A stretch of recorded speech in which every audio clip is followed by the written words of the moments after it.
प्रधानमंत्री ने कहा, सरकार लोगों के सशक्तिकरण और कल्याण पर ध्यान केंद्रित कर रही है ताकि वे राष्ट्र विकास में योगदान दे सकें।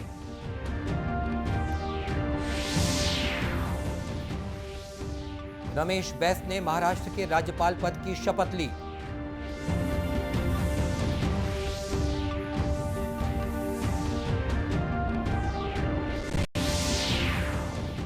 देश भर में महाशिवरात्रि का पर्व धार्मिक श्रद्धा और उल्लास के साथ मनाया जा रहा है। प्रदेश भर में भी हो रहे हैं विविध आयोजन।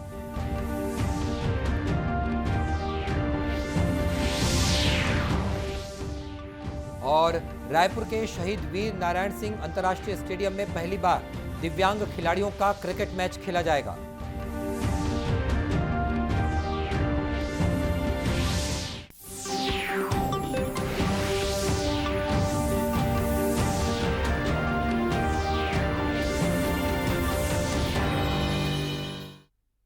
नमस्कार, आप देख रहे हैं दूरदर्शन समाचार। मैं हूं मनीष अहलूवालिया और अब समाचार विस्तार से। प्रधानमंत्री नरेंद्र मोदी ने कहा है कि सरकार गरीबों के सशक्तिकरण पर ध्यान केंद्रित कर रही है ताकि वे राष्ट्रीय विकास में योगदान कर सकें। नई दिल्ली में इकोनॉमिक टाइम्स वैश्विक व्यापार सम्मेलन में उन्होंने कहा कि सरकार ने गरीबों को अधिकाधिक लाभ देने और कल्याणकारी योजनाओं पर अमल के तौर तरीके नए सिरे से निर्धारित किए हैं। श्री मोदी ने कहा कि उनकी सरकार ने पिछले 9 वर्षों में 3 करोड़ गरीब परिवारों को पक्के मकान उपलब्ध कराए हैं, जिससे गरीबों के उत्थान के प्रति सरकार के संकल्प का पता चलता है। बीते 3 वर्षों में जब विश्व कभी कोरोना, कभी युद्ध, कभी प्राकृतिक आपदा की चुनौतियों से गुजर रहा था, तो उसी समय भारत ने और भारत के लोगों ने एक अद्भुत संकल्प, एक अभूतपूर्व शक्ति का प्रदर्शन किया। भारत ने दुनिया को दिखा दिया है कि एंटी फ्रेजाइल होने का असली मतलब क्या होता है। आप सोचिए, कहां पहले फ्रेजाइल फावी की बात होती थी, वहीं अब भारत की पहचान एंटी फ्रेजाइल से होने लगी है। प्रधानमंत्री ने कहा कि आज दुनिया की खुशहाली भारत की खुशहाली पर निर्भर करती है और भारत की वृद्धि दर बढ़ने से विश्व की वृद्धि दर में भी बढ़ोतरी होती है। उन्होंने कहा कि वर्ष 2014 के बाद सरकार ने जनता को प्राथमिकता देने का काम शुरू किया और नागरिकों का विश्वास जीतने के लिए काम किया। पूर्व केंद्रीय मंत्री और भारतीय जनता पार्टी के वरिष्ठ नेता रमेश बैस को आज महाराष्ट्र के राज्यपाल पद की शपथ दिलवाई गई। मुंबई उच्च न्यायालय के कार्यवाहक उच्च न्यायाधीश SV गंगापुरवाला ने श्री बैस को शपथ दिलवाई। श्री बैस ने मराठी में शपथ ली। शपथ ग्रहण समारोह में मुंबई के राजभवन में आयोजित किया गया था। इस अवसर पर मुख्यमंत्री एकनाथ शिंदे, विधानसभा अध्यक्ष राहुल नार्वेकर और पर्यटन मंत्री मंगल प्रभात लोढ़ा उपस्थित रहे।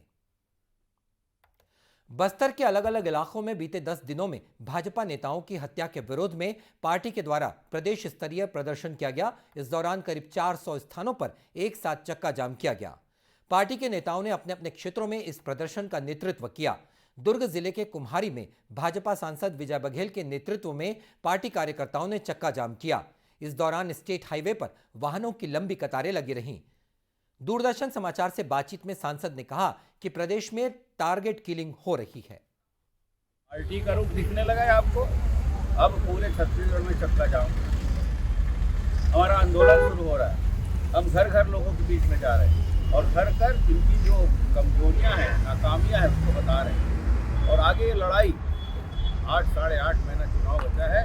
हम 8.5 महीने चुप घर पर नहीं बैठेंगे। भारतीय जनता पार्टी के लोग, हमारे सभी भाई बहन, युवा साथी, बुजुर्ग सब मिलकर इस आंदोलन को और बड़ा बनाएंगे और इस सरकार को उखाड़ देंगे। इधर जांजगीर चांपा जिले के BTI चौक में छत्तीसगढ़ विधानसभा में नेता प्रतिपक्ष नारायण चंदेल के नेतृत्व में कार्यकर्ताओं ने प्रदर्शन कर चक्का जाम किया। इस मौके पर नेता प्रतिपक्ष नारायण चंदेल ने कहा कि भाजपा नेताओं की हत्या राज्य सरकार के संरक्षण में हो रही है। उन्होंने सवाल उठाया कि केवल भाजपा के नेता और कार्यकर्ताओं की हत्या क्यों हो रही है। हमारे 4 प्रमुख पार्टी के पदाधिकारियों की हत्या की गई है, नक्सलवादियों के द्वारा, माओवादियों के द्वारा। और हमारा सीधा आरोप है कि ये छत्तीसगढ़ की कांग्रेस सरकार के संरक्षण में हो रहा है।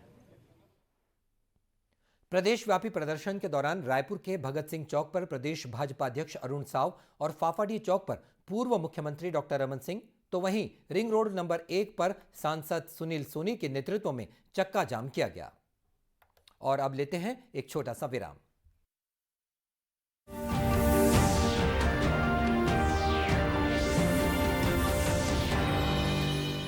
Come on boys, let's go practice. अरे रुक यार, मेरे बैंक अकाउंट में गलत एंट्री का प्रॉब्लम हो गया है। अरे तो बैंक को कंप्लेन करना। बैंक को लिखे 1 महीना हो गया है, बट वो गूगली पे गूगली डाले जा रहे हैं। तो आरबीआई के लोकपाल को इन्फॉर्म करो। रुक, मैं समझाता हूँ। जैसे क्रिकेट में थर्ड अंपायर, वैसे ही आरबीआई का ओम्बुड्समैन। आरबीआई कहता है अगर बैंक आपकी कंप्लेंट को 1 महीने में नहीं सुलझाता तो आप आरबीआई के कंप्लेंट मैनेजमेंट सिस्टम पर ऑनलाइन कंप्लेंट कर सकते हैं। ये आरबीआई का आसान तरीका है आपकी कंप्लेंट सुलझाने का, और वो भी फ्री। आरबीआई कहता है जानकार बनिए, सतर्क रहिए। क्या शर्मा रहा है? दांत खाज खुजली है, सबको होती है। जालिम लोशन मुझे दादी ने दिया और बोली जालिम रोगों पर पड़े भारी। जालिम लोशन है पुराना खिलाड़ी, जो पुराना वही बेहतर है। जालिम lotion, fastest, trusted, tested, PDO से। जालिम लोशन। डिजिटल बैंकिंग का है जमाना, टाइम है बचाना। डिजिटल बैंकिंग है आसान, करो चाहे कोई भुगतान। एनी टाइम एनीवेयर, सेफ है, फास्ट है, हर पेमेंट उंगलियों पे सेट है। लेन देन के हैं ऑप्शंस कई, IMPS, NEFT, UPI भी। 24 घंटे करते ये काम, पेमेंट आसान और रहे आराम। आरबीआई कहता है जानकार बनिए, सतर्क रहिए। क्या शर्मा रहा है? दांत खाज खुजली है, सबको होती है। जालिम लोशन मुझे दादी ने दिया और बोली जालिम रोगों पर पड़े भारी। जालिम लोशन है पुराना खिलाड़ी, जो पुराना वही बेहतर है। जालिम lotion, fastest, trusted, tested, PDO से। जालिम लोशन।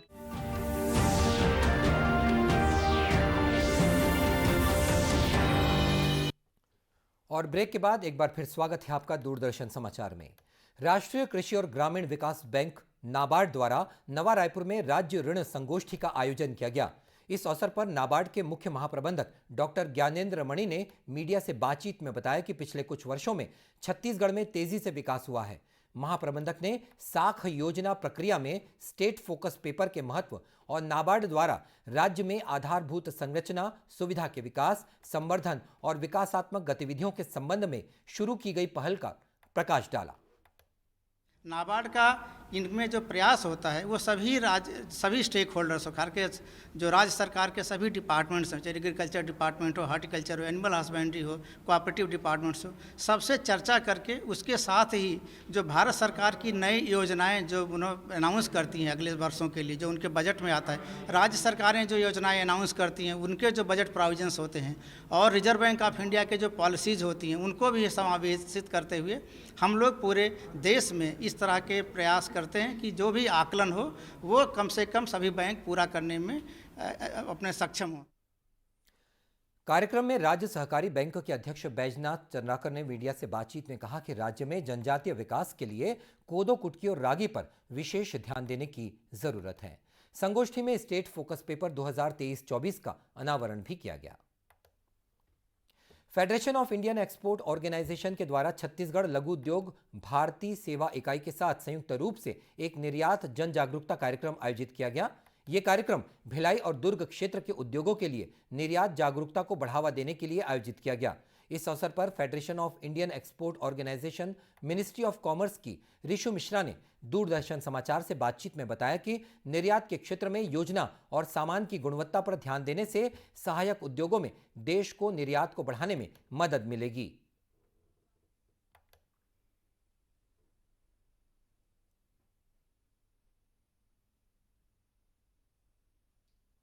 भिलाई, दुर्ग और रायपुर और आसपास के सभी ज़िलों के लिए ये एक्सपोर्ट अवेयरनेस सेशन करवा रहे हैं, जिसमें हम एक्सपोर्ट में कौन से डॉक्यूमेंट लगते हैं, उसको कैसे स्टार्ट करना है, उसकी मार्केटिंग कैसे की जा सकती है, विदेशों में क्या व्यापार को हमको बढ़ाने के लिए किन बातों का, किन बारीकियों का ध्यान देना होता है, उस सब चीज़ों के बारे में हम लोगों को बताएंगे और उनके अंदर इस बारे में जागरूकता फैलाएंगे। वहीं लघु उद्योग भारतीय सर्विस इकाई के वित्त प्रमुख दुर्गा प्रसाद ने बताया कि इस बार के वित्त बजट में एमएसएमई पर विशेष ध्यान दिया गया है।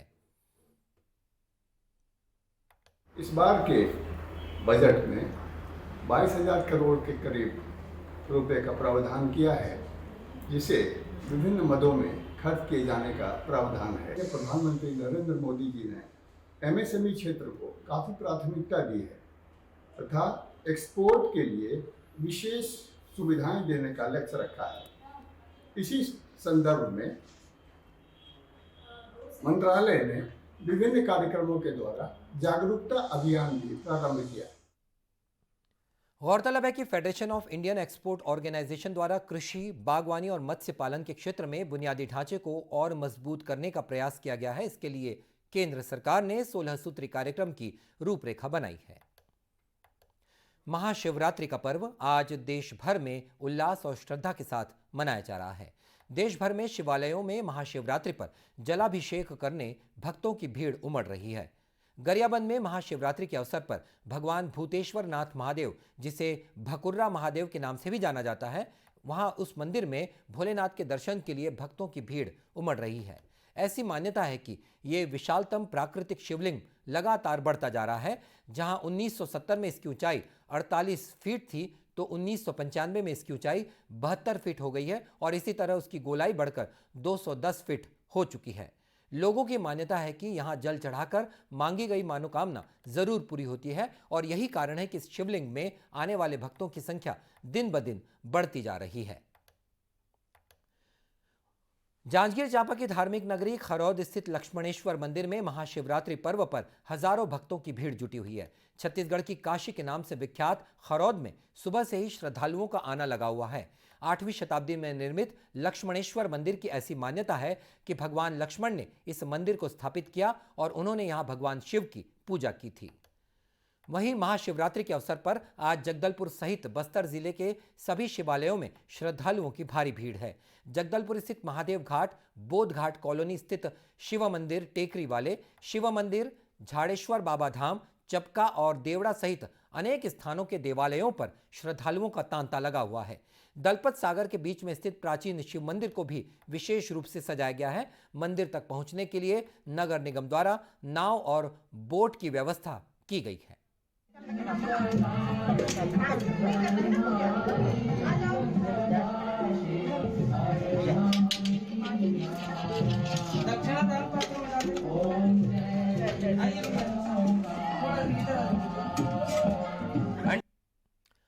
प्रधानमंत्री नरेंद्र मोदी ने देशवासियों को महाशिवरात्रि के अवसर पर बधाई दी है। अपने ट्वीट संदेश में उन्होंने कहा है कि महाशिवरात्रि प्रत्येक नागरिक के लिए बहुत विशेष अवसर है। रायपुर के शहीद वीर नारायण सिंह अंतर्राष्ट्रीय क्रिकेट स्टेडियम में पहली बार दिव्यांग खिलाड़ियों का क्रिकेट मैच खेला जाएगा। इसके लिए देश भर से 60 खिलाड़ियों का चयन किया गया है, जो अपने खेल कौशल का प्रदर्शन करेंगे। इस संबंध में बीते दिनों छत्तीसगढ़ दिव्यांग क्रिकेट एसोसिएशन के द्वारा आयोजित प्रेस वार्ता में ट्रॉफी का अनावरण भी किया गया। प्रेस वार्ता में बताया गया कि भिलाई के बीएसपी क्रिकेट मैदान में आगामी 20 फरवरी से दिव्यांग क्रिकेटरों का 2020 क्रिकेट प्रतियोगिता आयोजित की जाएगी और इस प्रतियोगिता का फाइनल मुकाबला शहीद वीर नारायण सिंह अंतर्राष्ट्रीय स्टेडियम में खेला जाएगा।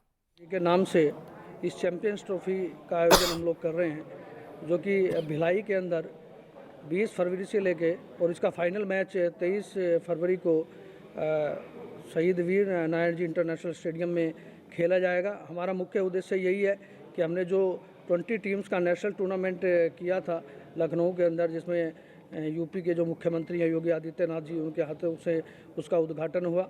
उसमें चुनिंदा हमने 60 प्लेयर्स छांटे हैं जो बेस्ट प्लेयर हैं हमारे दिव्यांग क्रिकेट के, तो वो यहाँ पर खेलेंगे। उसके बाद हम एक भारतीय टीम का उसमें से सिलेक्शन करेंगे, जो कि नेपाल के अगेंस्ट वो टीम खेलेगी और आगे आने वाले जो इंटरनेशनल मैचेस हैं उसमें भी वो टीम खेलेगी। हमारा मकसद है कि अलग अलग जगह पर जाके इस दिव्यांग क्रिकेट को अवेयर करना। आयोजकों ने बताया कि दिव्यांग क्रिकेट को बढ़ावा देने के लिए उनके द्वारा ये प्रयास किए जा रहे हैं। उन्होंने बताया कि प्रतियोगिता में प्रदर्शन के आधार पर आगामी अंतर्राष्ट्रीय टीम का चयन किया जाएगा। साथ ही 22 साल बाद पहली बार छत्तीसगढ़ को राष्ट्रीय दिव्यांग क्रिकेट मैच की मेजबानी मिली है। आपको बता दें कि फाइनल मैच में दर्शकों को निःशुल्क प्रवेश मिलेगा। और इस बुलेटिन में इतना ही। इसी के साथ ये समाचार बुलेटिन समाप्त होता है। नमस्कार।